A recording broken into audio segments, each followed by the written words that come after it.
Hi everybody, it's James, and I haven't uploaded anything in a while. I'm sorry about that, but you know, life gets busy. And really what we're here to do is we're going to do a fret level on this. It could be kind of a spot level, but we're going to polish them all. This is a beautiful guitar. I don't know if you can see how beautiful it is, but man, this thing is just amazing. Now you see if you can show them the inlays.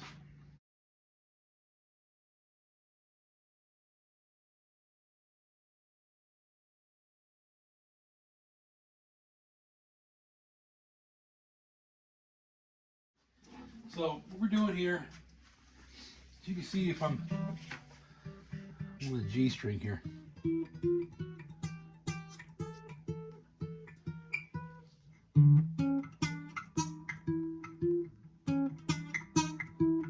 Just kind of falls off right there. So we got some high frets. So you take your fret rocker and you're just gonna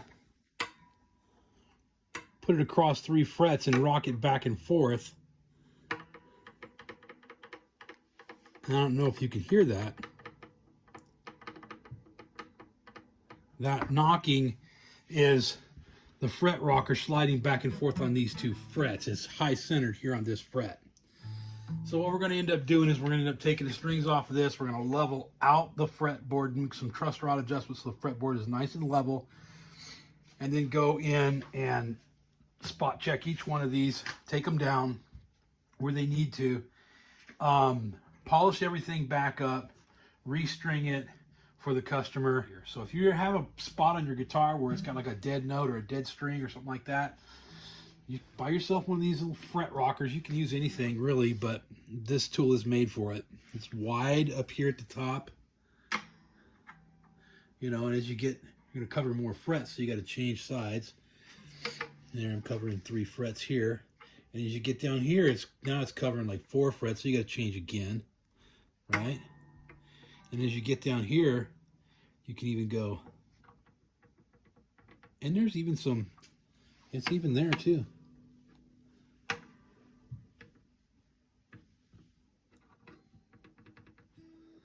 Yeah. See, it's level here at this E string, but as you get up here by the B, it starts rocking a little bit, and then you get up here by the G, and it's rocking real bad. So that's what these are for.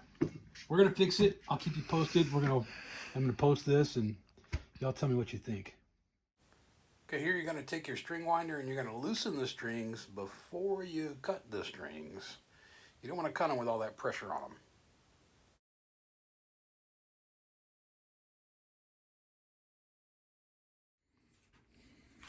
Okay guys, got the strings off now. And first thing I'm noticing about this guitar is this nut just kind of slides right out. Shouldn't do that, really. We're gonna put a new nut on the guitar. And I've chosen to use a Tusk nut because they're self-lubricating. The only thing is I hope I got the right one. Yeah, it looks like I did. Okay. But as you're tuning these things, you notice it goes tink, tink, tink, tink. That's the string binding, usually on the nut. And that's not a good thing. And eventually, it's going to break that string. If you keep tink, tink, tink, that's your warning sign. Breaking, breaking, breaking. So a lot of you guys out there, like, man, I can't afford to work on these. I can't afford to buy all the tools that you need to work on your guitar, but you can. This is a homemade tool. It's just a piece of aluminum that was completely level. I notched out where the frets go. Now, I'm going to take this phone out of here. Show you what I mean. Now I can see underneath that fretboard, and I can see where the gap is, and I can see that fretboard is not yet level. I got some adjustments I got to make. So that's what I'm doing now. So, okay. So, take your fret rocker, and they say you got to do it in 3 locations. On the top, you know, both sides. And so I know I got a high spot right there, because I can hear a little bit of rocking back and forth. So it's high here to here. Go to the next one. high right here.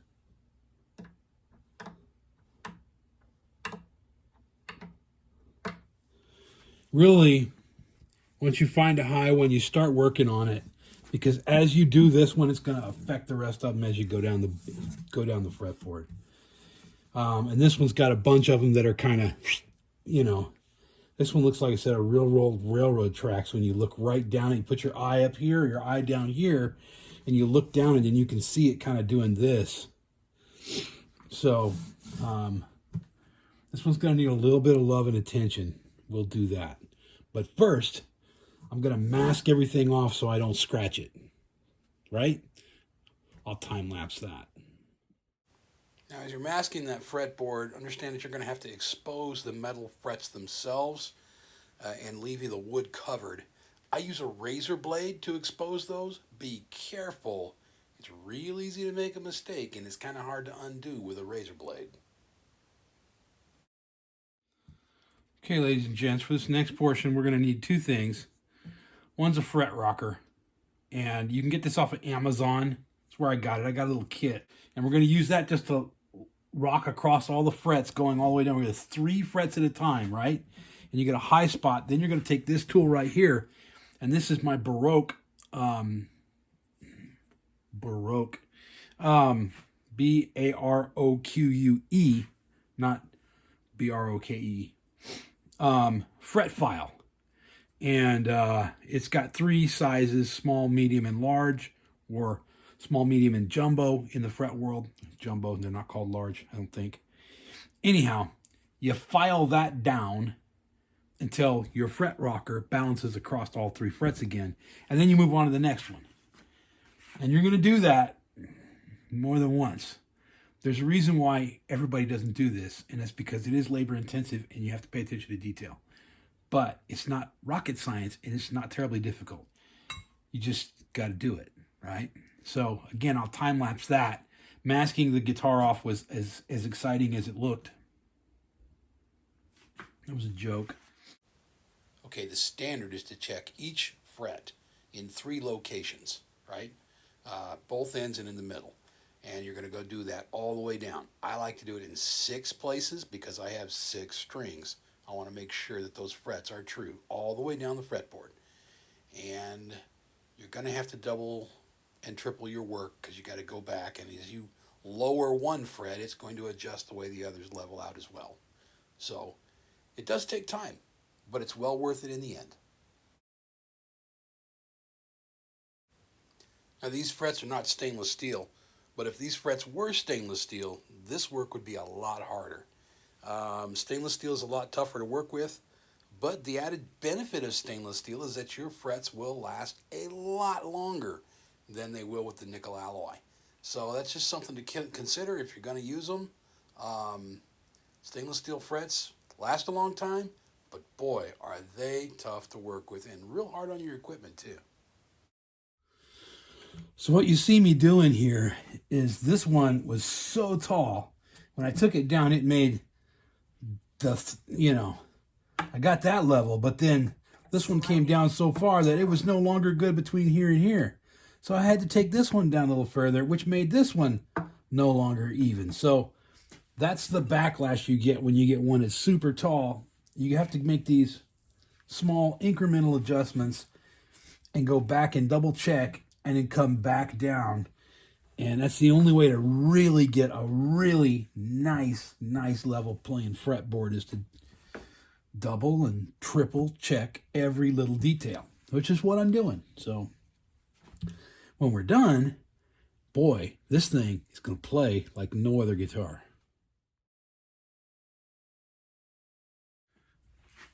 Okay.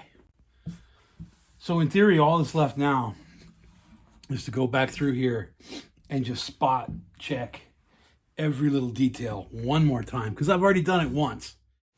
This is the secret to success right here. Double and triple checking and doing it right. If you put the time and the effort into doing this right, it's going to be amazing. So now we're going to start with 1,000 grit. And we're just going to go all the way up these frets with 1,000 grit. Then we're going to do 1,500. Then we're going to be 2,000. Then we're going to go to 3,000. And then I'm going to hit it with a polishing compound and a Dremel. This entire process is all about attention to detail. It's not terribly difficult, but you got to pay attention to the details. Put the effort in, and you'll have a nice product when you're done. You can do it. It's not impossible. It's not even that hard. It just takes patience and a little bit of elbow grease.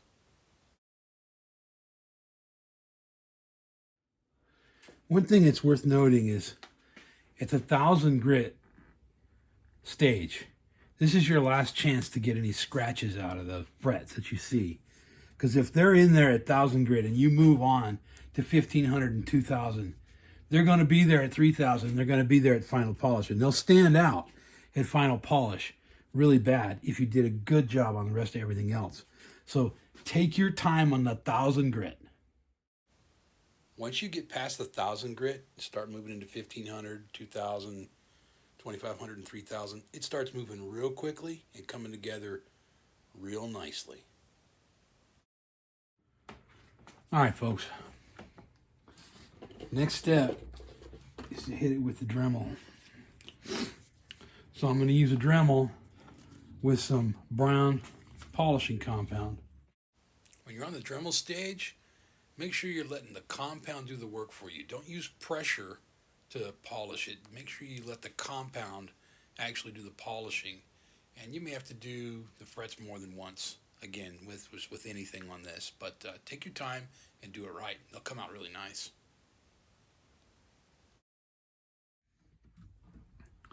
But there's your frets polished out, and you can probably see, maybe not, but I can see here in my little shop.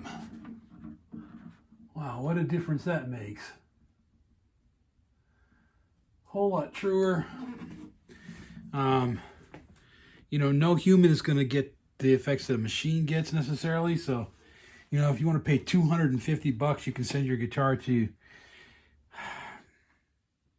I don't remember where, Sweetwater, maybe? I don't know.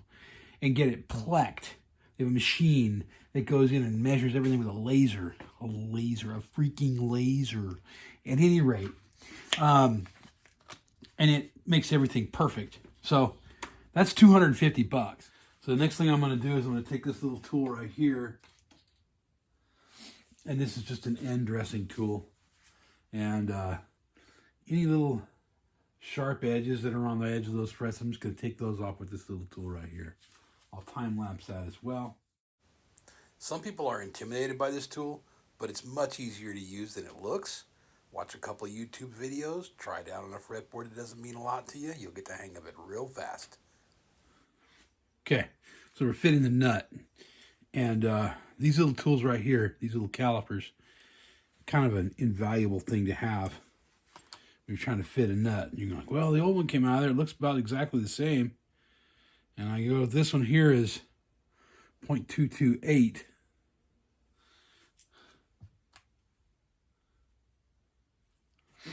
.232. So we know that we got to make this one just a little bit thinner, right? A little bit of sandpaper gets it all done. Okay, so here it is. The new nut's installed. And then tight bond is the glue. You don't ever want to use super glue on a nut. I mean, you can, but the next guy who works on your guitar is going to cuss you really bad. So don't do that. I left the original saddle in place. I decided that it didn't need to be changed. And I think it's time to put this thing back together. We're going to clean it up first. Hydrate the fretboard. Wipe everything down. Put a nice coat of shiny on it. And put the strings back on it. Put some brand new strings on it. And we're going to see how it plays. I'll feel really bad if it doesn't play well, because I put a lot of work in it. What I use to hydrate a fretboard is Jimbo's guitar grease here. And it's called that because it's mine. I made it. Anyhow, this stuff is, you could eat it and it won't kill you. But you look at everybody's, what they, sell commercially for fretboards, and it says, do not expose to your skin, may cause cancer, will kill your animals and your children if they get into it. Not this stuff. If your cat eats this, he's going to have a heck of a case of the squirts, but He'll probably come back for more because he might thinks it tastes pretty good. But this is what I use on a fretboard, and so now you know. Jimbo's guitar grease. Yeah, and I can get you some for a price. Whatever you use on your fretboard, I would discourage you from using anything that's citrus-based. Citrus-based products will dissolve glue, and that's not what you want on your fretboard. Ready to put new strings on it. Now, I like Diodario's, and I used to think there was really no difference. But I got to tell you, once I tried the Diodario's, I decided there was a difference. So, for what it's worth, which is probably not much, I have found these strings to hold a tune better, last longer. I don't know that there's any difference in sound quality. Don't think so, but as far as longevity and maintenance, staying in tune, I do think these are better. So, for what it's worth, we're going to get it all strung up now and get her playing again. I'm excited. Here we go. As far as restringing the guitar, I put the peg in down there by the saddle, and then up on the top end, I'll leave, on the E, the A, and the D, I leave about 3 fingers sticking out and cut it. And on the G, the B, and the E, I use 4 fingers. So there's my rule of thumb, so to speak. And, you ask 6 different techs, they're going to give you 6 different answers about how to restring a guitar. And locking tuners, I have found that they make this process a whole lot faster. I don't think they hold tune better, but I sure think it makes it faster to change strings or string a guitar. Now, after I'm done tuning, you're going to see me check each and every fret on each and every string. So you'll see me run my fingers all the way down that fretboard 6 different times, just checking for fret buzz and checking for anything that doesn't sound right. And in this case, it all sounded really good.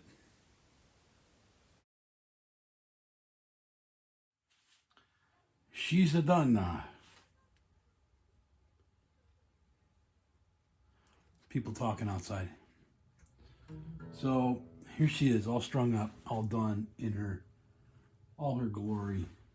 I don't know why I assigned it a gender, but I did. Deal with it. The action on this guitar, it's probably one of the best setups I've ever done on an acoustic. I've outdone myself on this one.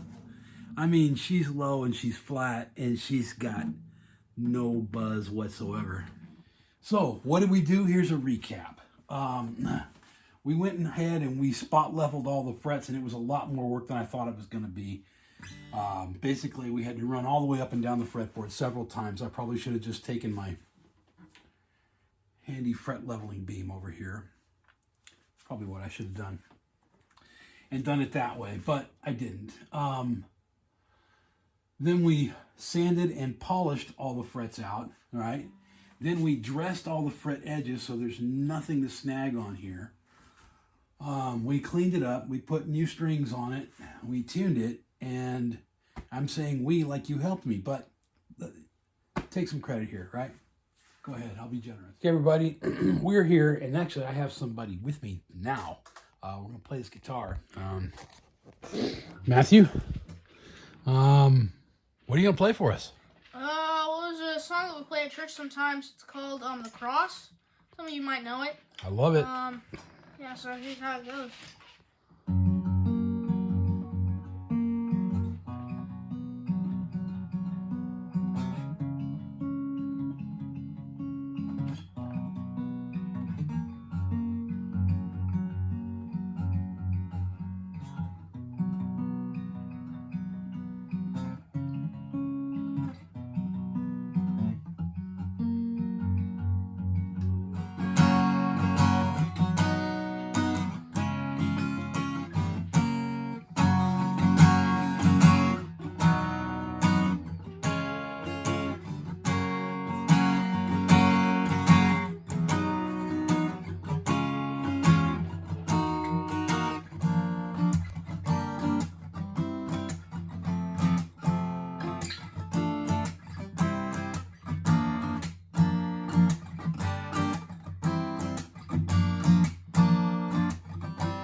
I don't know how you do that with those wound strings.